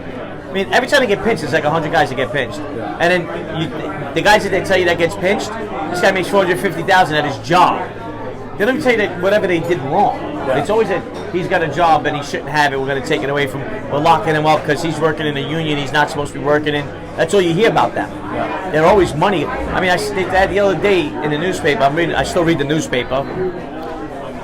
I'm the only guy that still buys a newspaper on the corner. I know you're old school. Yeah, so I'm reading the newspaper. They got a picture of this guy. He looks like the last time he got a haircut was the 60s. And he's with the Genovese family, supposedly, and he makes $430,000 a year. Yeah. And they're like, I'm like, all right, but what are you locking him up for? Yeah. Like, even the charges don't sound right. Yeah. You know what I mean? But it's been like that for forever. Listen, if they were able to get the chick, and this guy's walking around in a bathrobe, acting like he's crazy and shit. come on, how can that family? And they got a powerful boss right now. Like, you don't even want to mention that guy's name because you feel like he's gonna show up like Candyman. You know what I mean? In this day and age. No, yeah, he's just strong. He's making it, what's being a the, little over exaggerated, but he's a serious guy. Oh, here's a specific one. The Gambino boss who got killed a few years ago. Frankie, right. Was the guy actually crazy who did it, or was he hired? Crazy. Actually, just some psycho dude dating his daughter or whatever. That guy is in the loony bin right now. Yeah. The day they let him into population, his lifespan's about 4 minutes. Yeah. He'll be dead he'll be dead before he even hits the. Yeah. They're probably just waiting for that guy to get out. Really? Oh, I mean, So if you read the whole thing, everybody said. So the new Gambino boss, it's to give you a backstory. Well, what happened was a high-powered Gambino guy came home at the same time, so they thought that he made a move. That guy's looking to retire and not be bothered. What happened was it was done in broad. Everybody was out. He crashed into the guy's truck. I mean, that's not a hit. At his house in the middle of the street. Yeah, he put like 26 shots in him or something, and he hit him like 16 times or something. Yeah. So that's not a hit. That's not a hit. They would never send a duru like that to do it. The guy gets up every day. He was like goes to work. He was the boss of the family. You could have just clipped the guy at 4 a.m. Yeah. The guy walks in and out of his house. They would have did it much. They're a lot organized than that. Because listen, you could say that the life is dead, but the people in it aren't. Let's just always remember that. They're still real. The people are real. The people are real. They walk in the streets. They roll around. They're still alive. The life may be dead, but the people aren't. You know, it's funny. When we were in the Bronx, Italy. So the Bronx, the one Genovese guy runs the one on the corner. What restaurant is that? I forgot the name of it. But I know Bronx the is Bronx- loaded. They're still all up there. Yeah, but the Bronx, so Arthur Avenue got taken over by the Genovese when all the Gambinos with Frankie Locke's crew got all arrested. And that was right before my And dad then you got all the died. Albanians. All the Albanians are taking over there, yeah. Do you remember in the cigar bar? They were in there smoking a cigar, and then Yeah, that dude was Albanian. he came in the as soon as there was a question about something, he just came in the room and he disappeared. So he had his eyes on us the whole time. Yeah. Hey, all right, dumb question. You'll like this question. All right, you shake down a drug dealer and collect money. How do you go about it? To start, or I've been shaking them down. Start it and then Like, I gotta go in and let him know that he's got to start kicking in. Yeah. You'll love this. I never like this. Yeah. Well, most of the time, I'm gonna 80% of the time, if they see me walking in, they know that's what it's about. That's what I'm there for.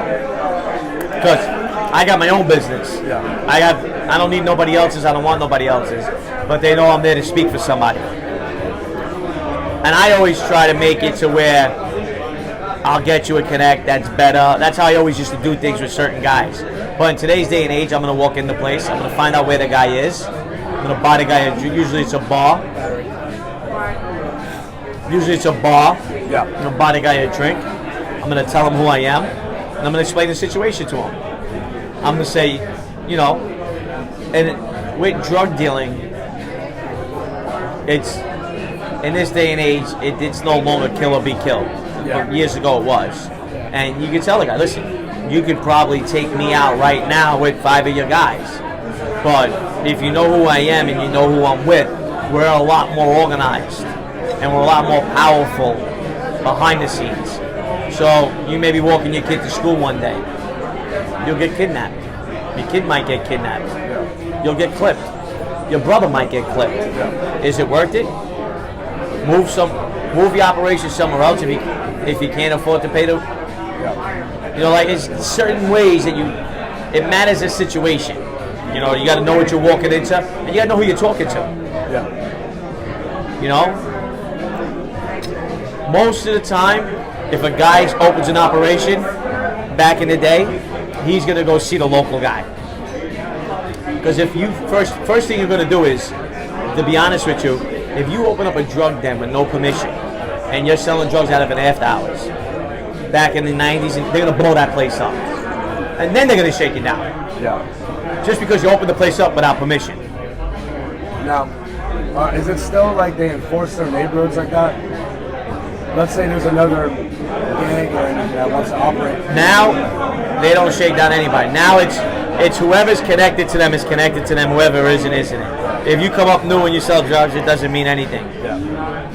You know, and like when people say, you know, what's this guy talking about? He's a drug dealer. He doesn't know nothing.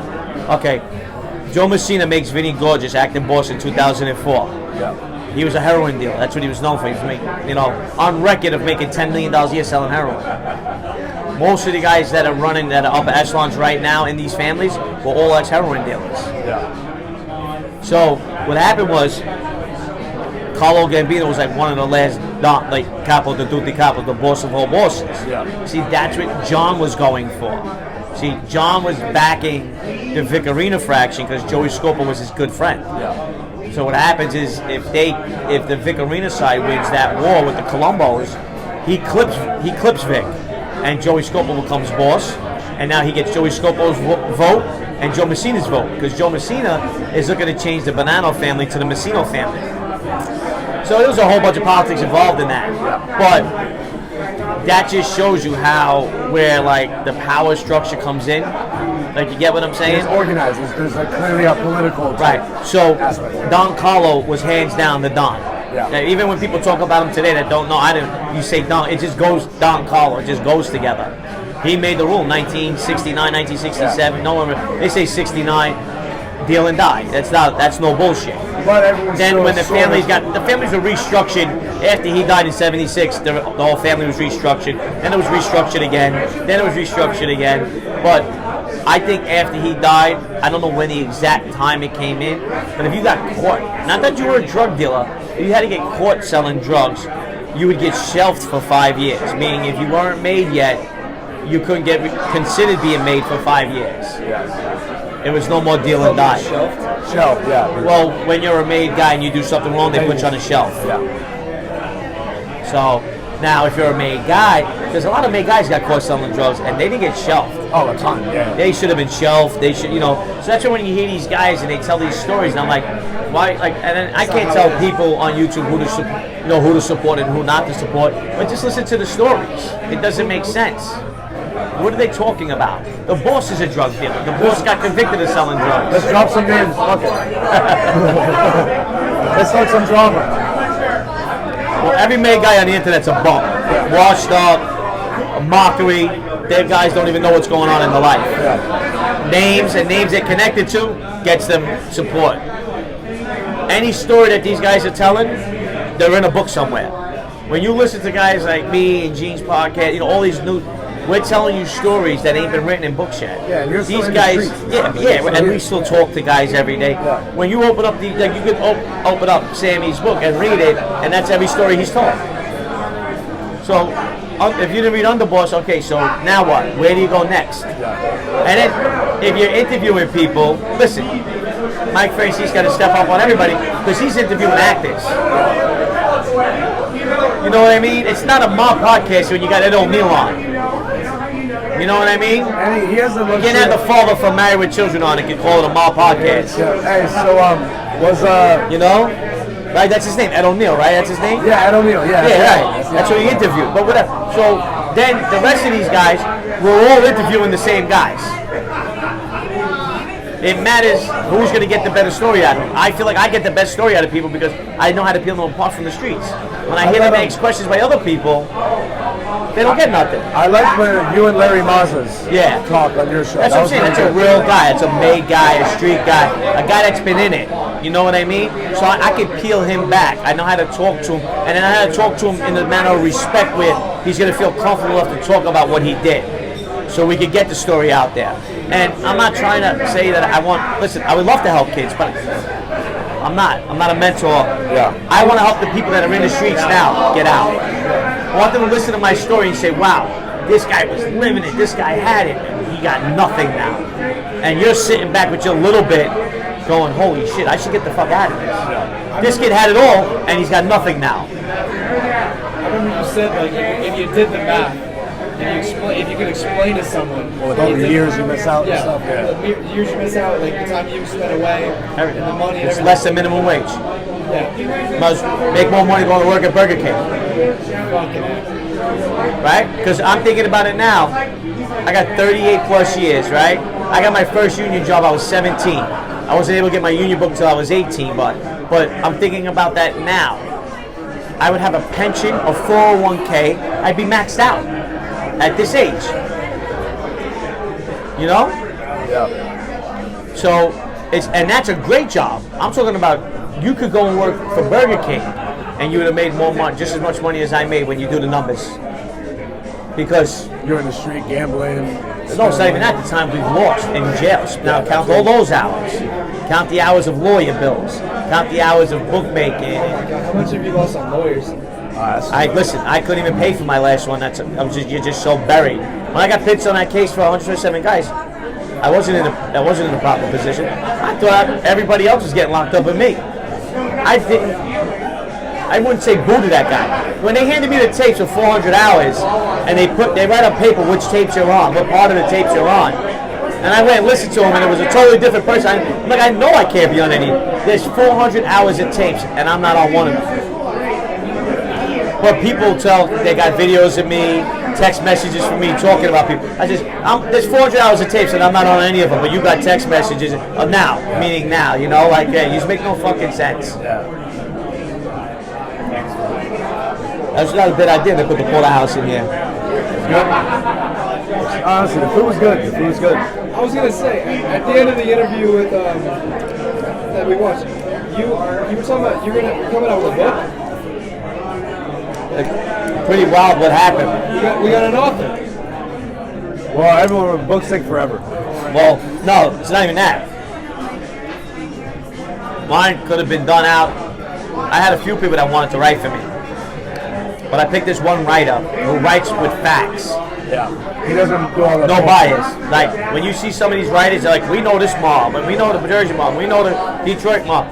This man was ex-law enforcement, great author, great writer, puts words the way they're supposed to be, and he wanted to work with me. So it was crazy that he reached out to me. So now, I was going to write one, but I didn't want to go searching for authors. I had a couple of, and he reached out to me. I had him on my show. Came on and asked to write my autobiography. So we started working together. Now we're going to finish the book this summer because he lives in Florida. Comes up to New York for the summer. His first, not even 2 weeks here, he falls down at the gas station and breaks something. and breaks something. They take him to the hospital. They take blood. They take x-rays of his chest to make sure his heart. He breaks something. We do one session together. Yeah, you can take it. We do one session together. He gets called back to the hospital. Gets diagnosed with stage 4 lung cancer. He's dead within a week. He goes home to die. Sends me an email. I saved the email. Says, which I already spoken to his family. And he writes me this nice, listen, right now I'm in recovery. I already spoke to his family. He's in hospice, but he has stage 4. He's 76. He hasn't smoked in 30-something years. And he's got stage 4 lung cancer. Falling down in a gas station on vacation. We were going to finish the book. So he was up in New York. Worst, I mean, like in the email, he's like, it's gonna, I'm home, but we won't be able to go further with this. I have him in recovery. By like the 4th of July, whatever it was, he was dead. I get an early email that he's dead. What a good guy. Dennis Griffin, called him Denny, Mr. Griffin, ex-law enforcement, author, great guy. We would have had it. I already have another writer. I have a wonderful writer, actually, Sonova Cantrell, and we're going to be finishing up with the book, and it'll still be out for 2022. It's just all a matter of finding the right person to work with. Yeah. And I just happened to find 2 great people. He was great, and she's great. So. Last few questions.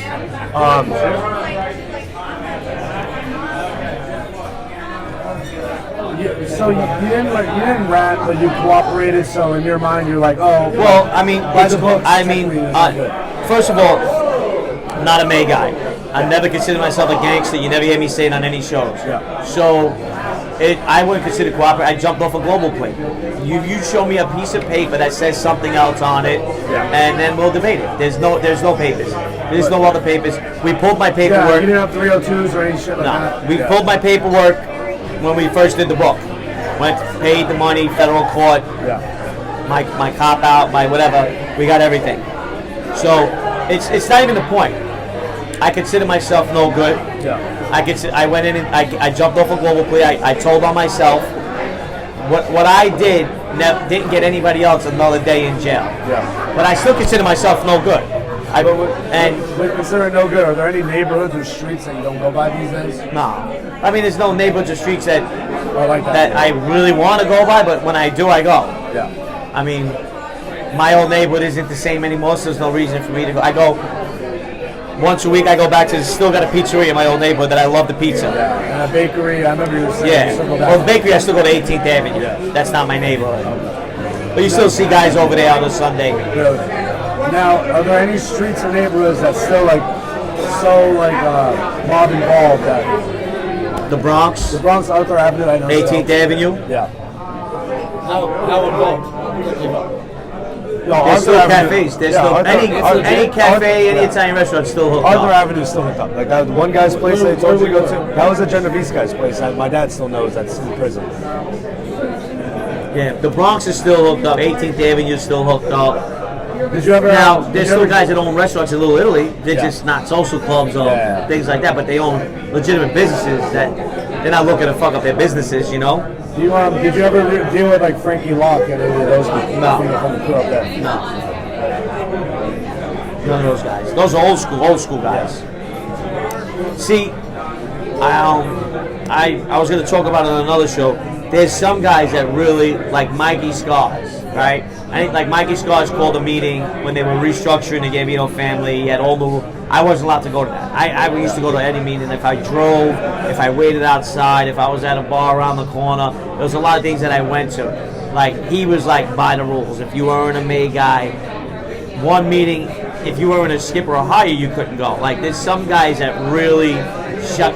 Whatever rules that they had in place, they lived by. You know, he was one of those guys, you know. I was never around him. I was never in his presence. And he wasn't even a boss. He was a powerful captain. That's it. But he ran practically the family like he was the boss, you know. Did you do you know anything about the guy who owns a restaurant called Parkside? Yeah, Tough Tony. Yeah. Is he actually involved? Or? I mean, I know he's been at that restaurant every day since as I go back as a kid. He's So like cooking and shit. So. yeah, I mean, they said he was a real tough guy when he was younger, but he's at that restaurant 24/7. Yeah. He was. I know he's a lot. He's really old now, but I remember and we used to go there once a week to eat, and he was always there. And I don't think maybe in his younger days he did, but I don't think he's ever got pinched with them. Because when you got a successful business like that, what are you doing wrong? Yeah, so I came here with my father when I was like 11 or 12 years old. I was a young guy.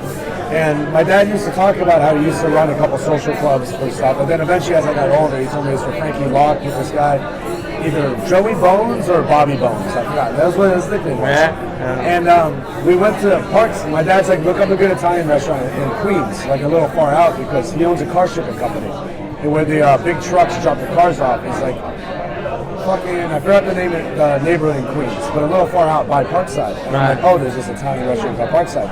And we went there, and all the servers were old school Italian servers from the 70s and 80s, or not 70s, probably 80s, late 80s.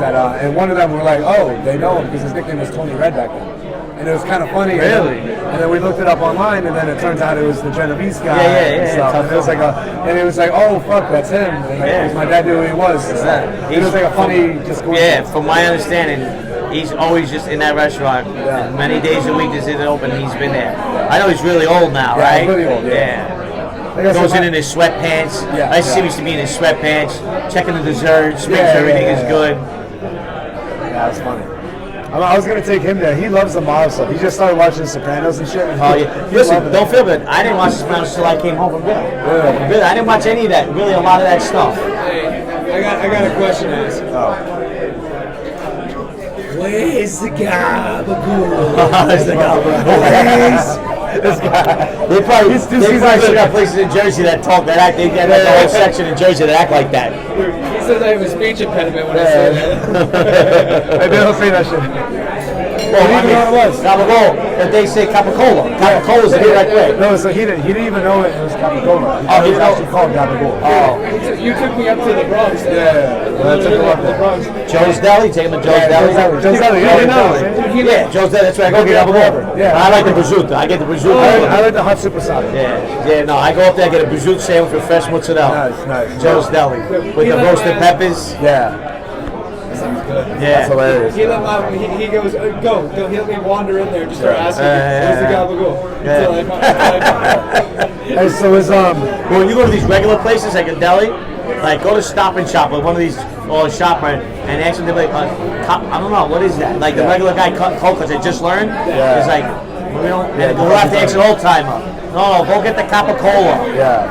I remember when I was a kid and I walked in a joint and the guy says, give me a pound of Capicola, and I'm like, fuck did that guy just order?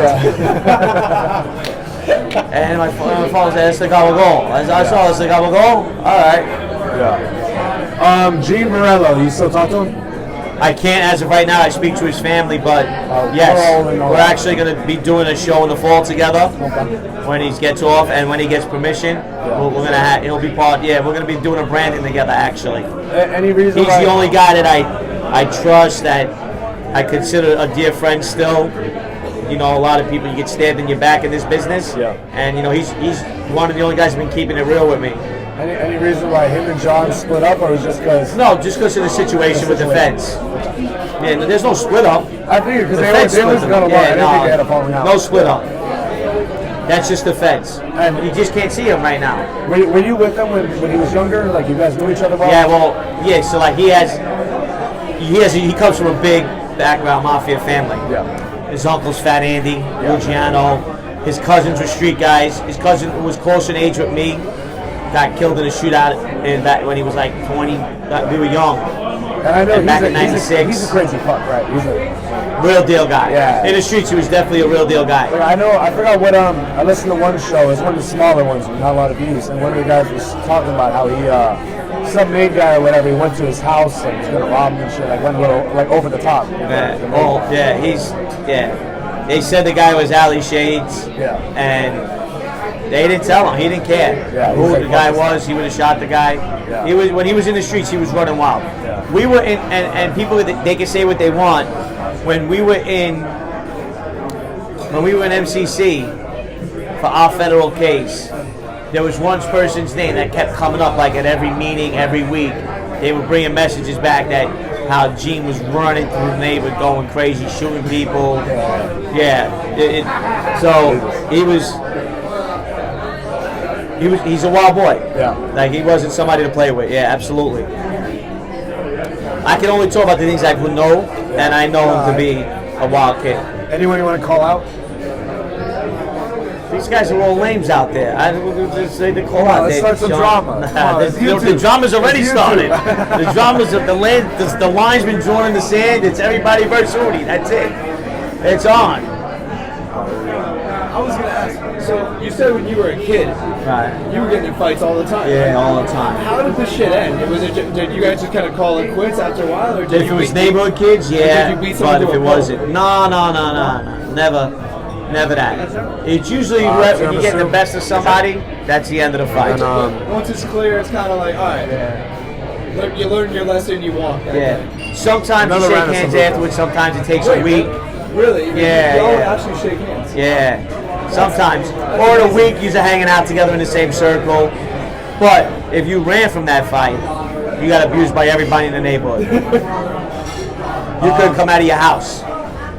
Any dealings with people from Joey Merlino's crew Nah. in Philly? No. You know- Listen, I'm going to be honest with you. These guys want to talk like they're crazy ass. New York City, Madison Square Garden, the Cosa Nostra. Anywhere else is the Mickey Mouse Mafia. That's what we used to call them. I don't care what city they are. They can write novels about them till they're 105. They were clowns. They were a mockery. Come on, one city you gotta have a college degree to get made. Dumbest shit you've ever heard in your life for street guys. Dumbest shit. These crews were all Mickey Mouse. Don't get me wrong, a guy like Joey Molino's a real deal gangster. You know what I mean? I'm not gonna say that, but the way the families are run, if you want to compare them to how the 5 families are in New York City, it's the fucking Mickey Mouse Mafia. That's hilarious. Mickey Mouse. Ever Yeah. shoot anybody? Nope. Are you sure? Allegedly. We gotta try again. You even said when you were a kid you never toted. Nope. I want to ask, what's on your hand? Because I see it's on the back of your phone case. Talk to me. That's the Sicilian That's flag. Sicilian. That's Sicilian. That's the Sicilian I didn't know flag. that. Yeah. It's it'll be Johnny Versace used it as a Medusa for his clothing line. Here, show the camera real quick. Right here. Give it to him. yeah. So on the flag, it's maroon and yellow. Yeah. Maroon and yellow. It's like And you got it on the back of your phone too? Yeah. I got it It's everywhere. just kind of like the Hanging stamp. everywhere, yeah. Sicilians think they're better than other Italians. You know what I mean? We're not Italian, These we're guys, Sicilian. they're Sicilians. You know what I mean? These guys. It's the ball. Even though Calabria's like fucking 2 miles of water away. You know, That's they all think- right. They think they're better. No, but we don't listen. Even Calabria, it's just that we feel we own that part. That's why. It's the northern Italians that we really don't like. Yeah. But what do I know? I wasn't there. I was born here. That's where my stepdad. I just- That's where Fabio's from. That's where my Northern? Northern. You can tell he's northern. You can tell the way he is. My stepdad. That's where pizza. Well, the Greeks will say they created pizza, and the Napolitans will say that they perfected it. As the Chinese say they made noodles, and the Italians perfected it into spaghetti.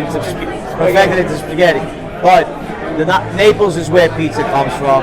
Bottom line, I got a pizza uptown in Harlem, pizzeria. That makes this unbelievable Napolitan pizza. It's made nowhere else. I go up there once a week just to get it. What's it called? The pizza? It's poached pear.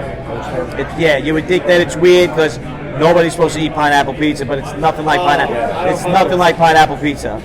It's one of the best slices of pizza I've ever had in my life. All right, another question. How do you kill someone in 2021? You know.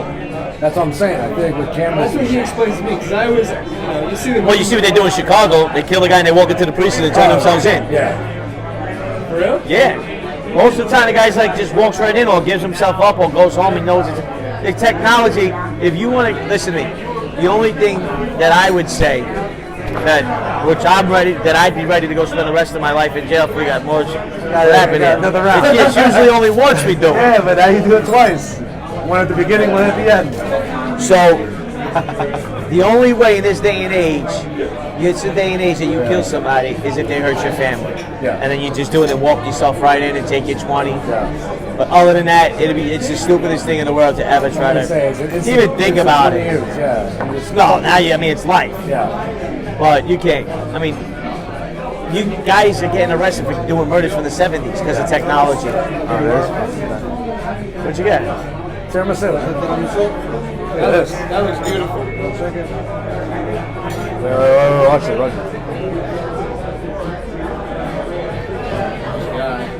All right, they made this shit fancy. Thank you.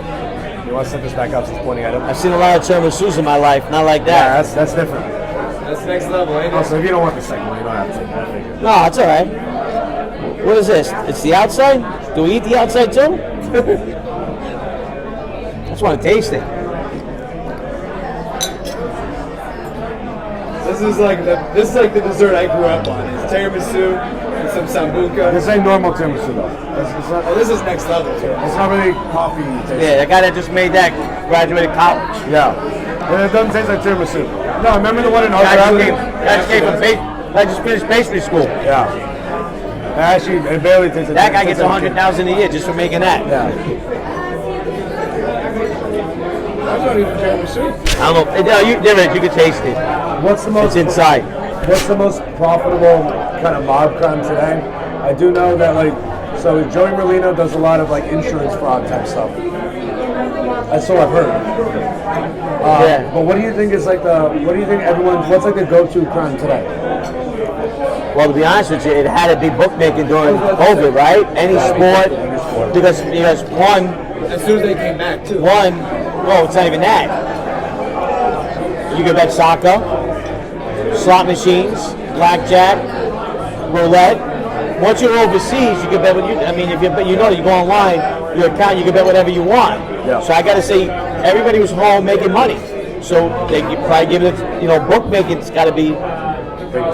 Yeah, and charlatan. Yeah. If there's guys, that've been around 20 years and come home to their book, they're still making, that 10, 15, 20,000 a week off of that charlatan money. Yeah. You never get that original money back.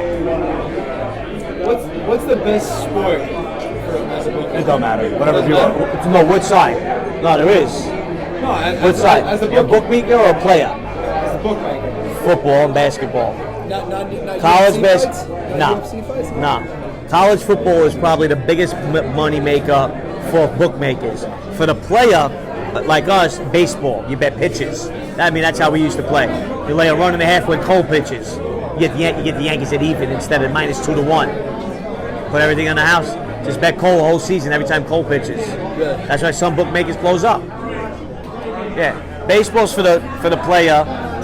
College hoops, college basketball, college football is for the bookmakers. But and you the guys pros. like to do a little something with the players in the games too. Once I found that out, Yeah. that was one of the worst times of my life. Yeah. 15 years earlier, I probably would have saved a lot of money. Yeah. Something that really fascinated me. You said that there was a Jets player. Yeah. Betted against. Right, but I'm not gonna. Drop the I name. can't. We can't talk about it here. I'm not gonna ask you who it was, but. Oh yeah, there's a lot. There's athletes that have There's been a lot of against athletes. that Yeah. What position? That was just a big game, wide receiver. You're saying they're not gonna. The Jets were out of it. The Jets were out of it. Keyshawn Johnson was. I think he. I actually had a fight with Keyshawn Johnson once. No shit. At a casino in Vegas. So by the way, just so you know, Keyshawn Johnson was a real asshole. But he was a high draft. He was a real dick. real dick. And I'm I'm a Jet fan, so he's at the same blackjack table as me, and then he just motherfucking the dealer or something. I was like, this guy's, you're a scumbag. I told him, And now he's on TV, and he was a high draft pick. He's in the football. He was a big trade. So I He played was a big college. trade to the Jets. Huge trade. I played college ball. I played quarterback for two. I played quarterback throughout high school and 2 years of college. So I'm balls deep in the football. But that shocks me to hear that. There's actual players when they're having a losing season, they're not gonna make the playoffs. The coach might get fired. Fuck it, they'll just bet against their own team. Yeah. See, we had players that did that, but they were allowed to bet the league except their own team. And he tried to sneak a bet in against his own team when both teams were out of it, couldn't do anything, weren't going to make it. And he actually showed up. We did it. We got off 100. We couldn't. we were able to get off like 100,000 in bets ourselves because it wasn't enough time. We found out too late. But then we went looking for him. Like everywhere we went, look that he knew that he was. We were looking to get baseball bat him. He tried to sneak in a big bet. That's scum. And he alligator armed the last pass of the game, like the second to last pass of the I game. heard you say that. That's legit? That happened? 100%. Yeah. And there's baseball players, Yeah. but they never try to bet their own team. Curious. What are your thoughts on Pete Rose still not being in the Hall of Fame? It's a shame. Yeah. It's a I shame. think it's a damn shame. I don't care if this guy bet. You can bet anything you want. He always bet on himself, though, and his own team. No, from my understanding, he never bet his team or himself. I heard that he would bet other teams. I never heard that he bet. I thought he bet. But I don't care what the guy did. That has nothing to do with his hitting His record. greatness is what it is. Has nothing to do with his hitting record. What's he gonna do? Get more hits to win a game? How's that happen? Or get less hits? No. It's a shame. It's a shame a guy like Roger Clemens and Andy Pettit, all these guys are going to go into the Hall of Fame for shooting steroids. Yeah. Barry Bonds is Sammy Sosa. Everyone, yeah. They shouldn't let Sammy Sosa just because he bleached his own skin. Moron. God. All right, last final questions. Before I ask you about what you got going on now, any shows that you either want to give a shout out to that you like, or shows that you hate and you want to tell them to go fuck themselves? I'm not the troublemaker like that. I know, but it's YouTube, it's the internet. You're right. You know what I mean? You gotta spice it up. Besides anything that my friend Gene's involved with, the rest of the shit's a mockery, all these guys that are out there today. I got no respect for any of those shows. Including John Alite's? No, that's Gene, of course. No, that's Gene's. Show. That's Gene's platform. No, that's all real deal stuff. You know what I mean? No. Anything to do with Gene's platform is 100%. Who's the other guy? Fucking Calandria or some shit like that? That's another little one that just started. Yeah, that's a mockery. Yeah, didn't you help him out at first or something? I was trying not to help him out, but he was never wanted to do podcasting. Yeah. He wanted to do something for the kids, and I haven't seen an episode yet, supposedly. Nobody says any of his episodes have to do with the kids. Yeah. What is that? When they say for the kids, what is that? No, so right now there's a trend that all of these different mob shows, all these guys coming out and talking now, they're saying we're going to spread awareness so kids will go down to see it. And I haven't heard no awareness for kids. It's just them like I bragging tell about the teachable, schools. on my show, I tell people, show me a teachable moment. These guys don't even know what teachable means. Yeah. And they're out there talking about, I am not causing any trouble. This content, I haven't seen no content on these guys. They're shoveling May guys snow. They're doing this. They're running up the block with their friends in the head block with pistols in their pants. Where's the content where the kids can get something? The parents are getting something out of it and writing good comments because they like the nostalgic of hearing about the 80s. But where is the message? I've heard there still hasn't been a message. Yeah. You know, on the, guys that talk like that. Where I know guys like the John and G show, they go and talk at places in the Boys and Girls Club. They go and do that. The John, they've done that. But these other shows, they haven't. It's like you got all these subscribers then, and you're using it for somebody else's name, because most of these guys talk about somebody else, and start a college fund in their name for somebody. Show me it's for the kids. I'm not going to listen to this shit. And then all these people want to get on and say this guy's the best, and that guy's the best. He's selling you false information. Yeah. Just say I'm on here. What is gonna come up? The idiot from Detroit goes on and says, I do this for the views. And you all make me rich. He actually says the little guy ain't for my content because you just can't afford my clothes. The guy comes straight out and says it. And he doesn't even get good views. Swears he does. Because he's a rich guy. Got 12. I've been home. I've been listening for 4 years now. He got 12 projects that are going to TV. When that's gonna happen? Yeah. So cool. Favorite boxer? All time? All time and current. I already know what he's going to say for current. I know what he's going to say for all time. I got to go with Tyson. Tyson, okay. Really? No, but I mean, I never got to see the greatest. Yeah. Undefeated champion Italian. Well, I mean, you got Jake LaMotta as well, but I didn't really get to see those guys. You know what I mean? But I was a Sugar Shea Mosley fan. I love Mosley. I thought he was going to go further. I wasn't a big De La Hoya fan. I was a big Roy Jones Jr. fan. You weren't a big De La Hoya fan? No. It wasn't a De La Hoya That's fight. because he wasn't buying. But I mean, De La Hoya boxing was big, huge, you know. Well, current, really, what would you think? I don't know. What'd you think? Tyson Fury. Everybody says Tyson Fury because there's no other name. That's it. There's no other name. Canelo's the biggest. Oh, Canelo too. I'll give Canelo. I will say, Gervonta Davis is making a huge name. Nah, but he's ducking too many guys. He's ducking too many. Yeah, but I think he's waiting for the right moment. He might be really good. If I get to see him fight more, I can make a I don't decision. think we're gonna, because he's under Mayweather now, and Mayweather's picking his fights. So he's gonna keep milking it on. No, I was a big Judah fan. I used to have a friend of mine who used to work out with Zab Judah. Yeah. You know, Paul Malignaggi was a great fighter. I know. And he fought Pacquiao for 2 rounds with a Brooklyn. Yeah, Malignaggi's He's the one that trained with Conor before the Floyd fight. Yeah. Malignaggi was training with him, and then Conor abused him. Well, And then he Conor would have been dick and started. But he fought Pacquiao with a broken wrist for 2 rounds, broken hand. Malignaggi's close And to it went the distance. I don't know about Malignaggi like that. Well, he fought Pacquiao. You know, Malignaggi's so good friends with John Gotti Jr. in South Florida. Yeah. They hang out a lot, yeah. My friend, the kid that I know that raised him, that he was around when he was a kid, is a Colombo guy doing like 50 years. Guy Dino, really nice guy. That's how I met Paul. Are you follow MMA at all? No, not no more. No. I was when Pierre was fighting and all those guys were fighting. I mean, that was like the greatest UFC of all time. Yeah. I mean, now it's like, I mean, it's all the bullshit. Now it's all the soap operas. It's turning into wrestling. And now that he sold it, now it's corporate. You gotta make money for the investors. I think the UFC's in a great place. I think so too. They're fighting. Well, you know, I'm a fighter. Yeah, I don't know. He's legit. He's at 4 pro Oh, fights. you been playing? Yeah, huh?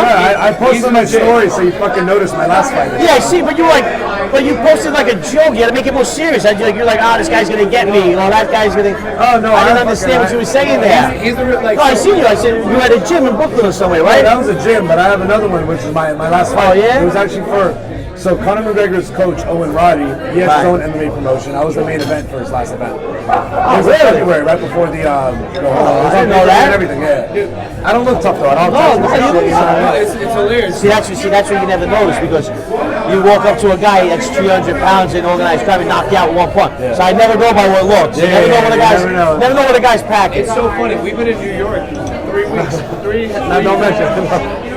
All right, say it. Fuck it. We've been in New York almost a month now. 3 separate times. Whether it's me, normally it's me causing the problem. But whatever it is, whenever a problem like comes upon, and these guys look him up and down, they think, oh, it's some trust fund kid. Let's fight him instead, right? His right hand puts motherfuckers to sleep. I can imagine that. He's knocked out 3 dudes. And we Last month you were here? No, but he started all the fun. Probably.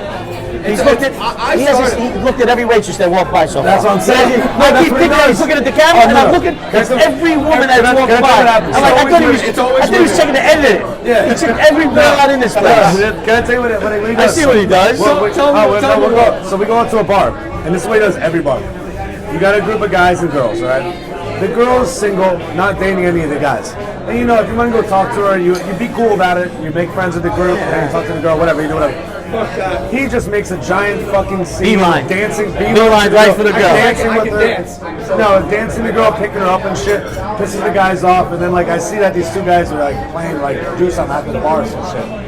So I'm like, fuck, all right, I'm going to, like, hang back. And then, of course, when the bar closes, they came up trying to talk shit. I shoved the guy because he was, like, getting in our faces and stuff.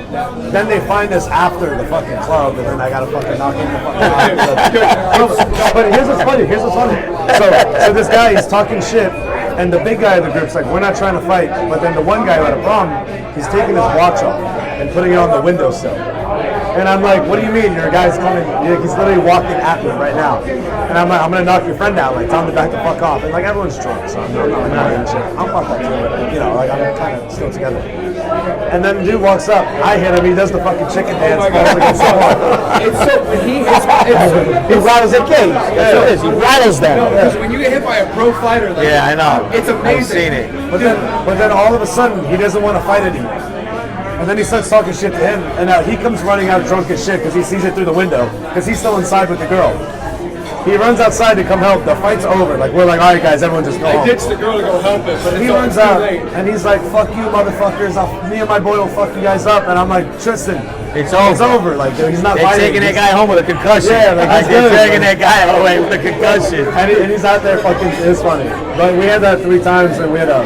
I mean, look, all jokes aside, for 2 young guys being out in New York, that Tree's the low ball on a low ball, fight. that's what I'm I'm saying, not saying like that's like a low ball, because right away a group of guys is always looking to cause trouble when they see the guy. So the girl's always looking to get away from the group. Yeah. It's so funny. It really is. When his right hand touches a motherfucker's chin, they just dance. They just do the chicken dance. Yeah, I can imagine. All right, so what do you got going on in your life? I know you brought the hats. I appreciate Yeah, that a lot. we got that's what we're doing here. New merch. I did mention you got Hootie Social Yeah. Club on YouTube. We're doing the Hootie Social Club. I mean, that's right now. Those are the first ones out. We're actually going out to Miami with the Hootie brand. Really? Yeah. You should swing by Orlando, or if we go down to Fort Lauderdale. Yeah. Well, I would say Orlando's a little far. For a lot that we could do. Okay. But yeah. Maybe you want to go to Disney. Yeah. I don't want to go to Disney. My Disneyland is Vegas, and we're gonna have that money. Oh, you guys see this? It's a good look. You see, you're more like a baseball player than a football player. Are these for us? That's right. Yeah, it's yours. I appreciate that. I brought that for This you is guys. great. This is awesome. You said this is like the new merch, right? But yeah, that's it. This is going to be the style. The eyes look like a heart, and Yeah. green because I got green eyes. I appreciate And that. the social club brand is going to stay. Yeah. We just don't know in what direction we're going to be taking it yet. So, Hootie Social Club is your own channel. Yeah, the Hootie Social Club's always going to go. I got a big venture coming up when Gene is able to finally come home. Are you guys planning on partnering with someone with Felix, with John? Or like For what? A guy who like sets up cameras. No. We're going to go into a totally different direction probably with the whole YouTube thing. But he's still got his own thing going on with them. Okay. And we're going to be doing something, and then we're gonna brand the Hootie, the social club, Hootie Social Club, and we're gonna just try to take it everywhere. Okay. You know what I mean? I just got monetized on YouTube. It's blowing up. They're finally getting to realize where the good content is. It's huge. Hey, you too. Armand, he's blowing up. Just got monetized as well. Congratulations. Thank you. And listen, guys, I haven't done interviews since Vlad, and I'm not planning on doing interviews, but I'm glad I did this one. It was a pleasure. You guys had a good time? Yeah, I really appreciate you So the coming. magic, It was great. so the magic came over, wrecked the joint. Yeah. 5,000 on Chris your fucking kid. Yeah. All right. Hey, thank you again for coming. Absolutely. On. I appreciate it a lot. Thanks, guys. All right, guys. This is Armand Violi. This is Trystan Lago. Follow him at Trystan Lago Vlogs. Follow him on Hoodie Social Club. Thank you for watching. Don't forget to like and subscribe. New episodes once a week when I get back in Florida. Let's go, baby. Boom. Like and subscribe.